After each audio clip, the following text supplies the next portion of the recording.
Supreme court को कौमी assembly की कायमा कमेटियों का रिकॉर्ड देना है या नहीं। स्पीकर कौमी असम्बली की कायम करदा खुसूसी कमेटी का इजलास कल सुबह 11 बजे तलब कर लिया गया। असलम भूतानी कमेटी इजलास की सदारत करेंगे। इजलास में खुसूसी कमेटी के टर्म ऑफ रेफरेंस तय किए जाएंगे।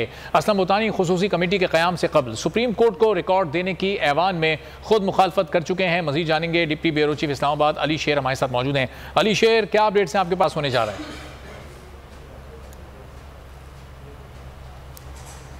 ईवान में ये अनाउंस किया था कि एक कमेटी बनाई जाएगी, 10 रुकनी कमेटी होगी और उसके 2 टारगेट होंगे। एक जो है वो साबिक चीफ जस्टिस मियां साकिब निसार के बेटे जो है नजम साकिब, उनकी जो ऑडियो आई थी पीटीआई के टिकटों के मामले में, उसके हवाले से उसकी फरामज़ कराना, उस पर मुतल्लिका लोगों को बुलाना।